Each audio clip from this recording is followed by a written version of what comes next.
Halo semuanya, saya mengucapkan terima kasih karena ternyata banyak yang udah support untuk rangkum film Under the Dome. Mudah-mudahan kalian sehat selalu dan diberi rezeki yang banyak. Amin. Oke lah, kita lanjut ke episode 9 cuy. Pagi harinya, Julia mengajak Barbie untuk melihat kubah kecil tersebut. Ketika sudah sampai, Julia kaget. Karena ternyata kubah tersebut sudah menghilang dari tempatnya. Semakin menarik nih cuy. Tidak lama Barbie mendapat kabar dari Linda kalau ada salah satu penduduk yang tertembak. Dan Barbie langsung pergi ke tempat kejadian. Sementara Julia akan tetap di sini untuk mencari kubah tersebut. Ternyata yang tertembak adalah si kakek.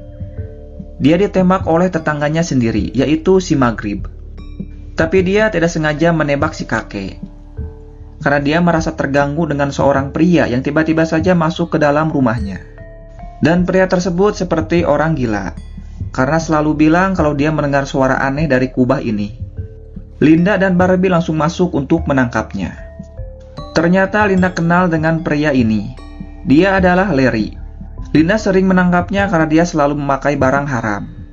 Barbie lalu meledeknya dengan bilang, kalau yang bicara padanya bukanlah kubah, melainkan barang haram tersebut. Ternyata si Larry memakai barang haram jenis terbaru, yaitu Rapture. Dan efeknya lebih parah dari barang haram yang lainnya. Yang lebih kampretnya lagi, ternyata dia mendapatkan barang tersebut dari si Lester. Dan sekarang barang tersebut masih ada di rumah si Lester. Di tempat lain, Junior datang menemui Angie. Tentu saja hal tersebut membuat Angie marah. Tapi Junior sudah berjanji pada ayahnya tidak akan menyakiti Angie lagi. Dia datang ke sini hanya untuk makan saja. Tapi tetap saja Angie menyuruh Junior untuk pergi dari sini. Hingga tiba-tiba. Dan ya, Angie mengalami kejang-kejang seperti yang dialami oleh Joe dan juga Nori.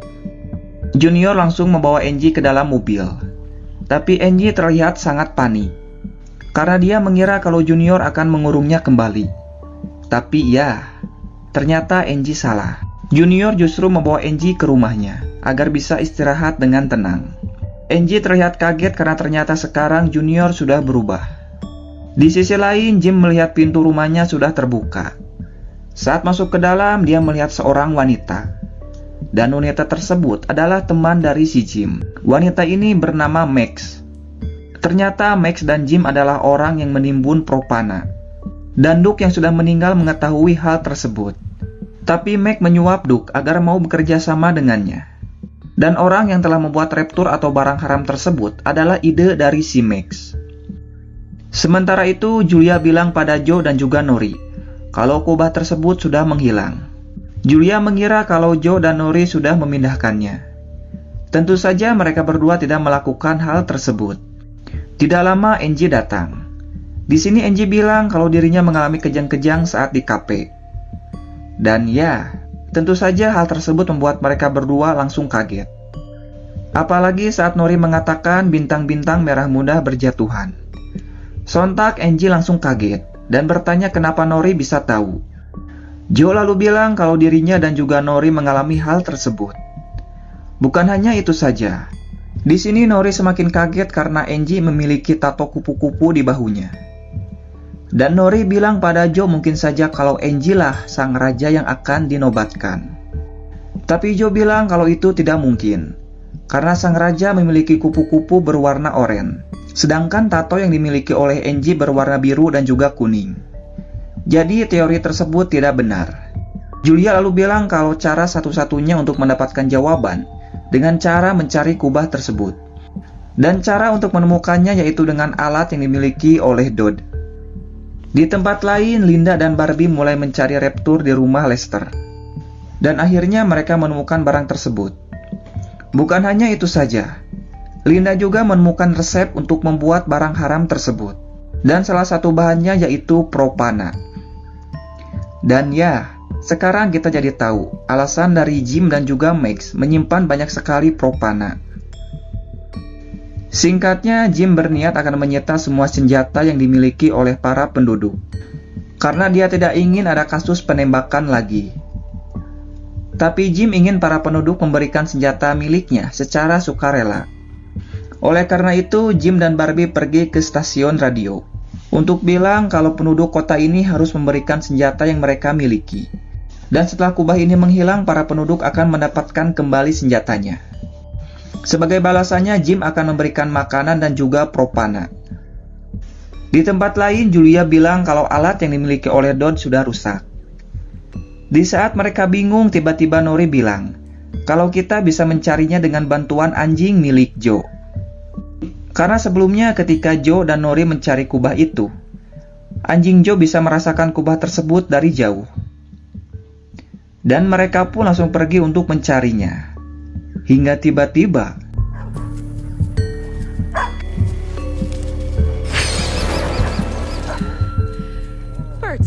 dan ya, ternyata itu hanyalah seekor burung. Kampret, kaget aku cuy. Sementara itu, para penduduk mulai memberikan senjata mereka. Tapi ada salah satu penduduk yang tidak ingin memberikan senjatanya. Orang tersebut adalah si Maghrib. Dan jika Jim ingin mengambil senjatanya, maka Jim harus menghabisi dulu si Maghrib. Karena si Maghrib adalah seorang kolektor senjata, Jim dan Barbie langsung pergi ke rumah si Maghrib. Sementara itu, Angie datang menemui Junior. Di sini Angie merasa penasaran saat dirinya mengalami kejang-kejang. Junior yang tahu akan sesuatu lalu mengajak Angie ke suatu tempat. Ternyata Junior membawa Angie ke tempat yang biasa digunakan ibunya untuk melukis. Di sini Junior bilang, kalau dulu ibunya sering bermimpi tentang Junior. Lalu ibunya pergi untuk melukis apa yang dia lihat di dalam mimpinya. Junior lalu menunjukkan lukisan tersebut. Ketika melihat lukisan itu, Angie langsung olohok. Karena dia melihat Junior sedang berada di bukit. Dan banyak sekali bintang merah muda yang berjatuhan. Di tempat lain, Linda sudah sampai di tempat tujuan. Dan dia kaget ternyata banyak sekali propana yang ditimbun di tempat ini. Bukan hanya itu saja. Linda lalu melihat dari rekaman CCTV. Ternyata dulu Duke datang ke tempat ini. Lalu seorang wanita memberikan uang padanya. Dan ya, tentu saja wanita tersebut adalah si Max. Sementara itu, Jim dan Barbie sudah sampai di rumah si Maghrib. Dan mereka langsung disambut dengan sebuah tembakan.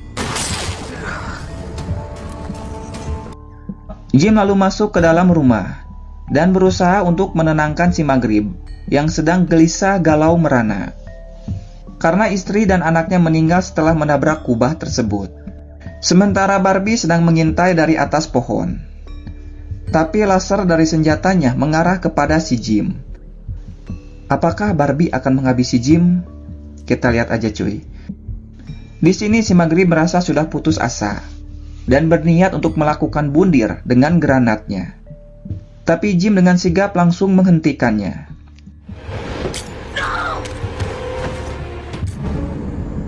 Dan ternyata Barbie tidak berniat untuk membunuh si Jim. Singkat waktu, malam harinya Jim dan Barbie sedang membereskan senjata. Tidak lama si Mac datang. Dan ternyata si Max sudah kenal dengan si Barbie. Karena dulu mereka pernah bekerja sama. Dan ya, hal tersebut membuat Jim langsung olohok. Dan di sini Jim mulai curiga pada Barbie.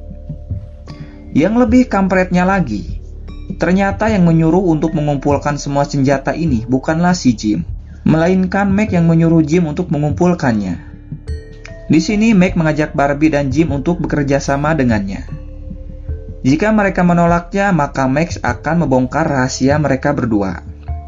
Dan jika mereka berdua berbuat macam-macam pada Max, rahasia tersebut tetap akan terbongkar, karena Max sudah menyiapkan semuanya. Max selalu menyuruh Jim untuk memasukkan semua senjata ke dalam mobil.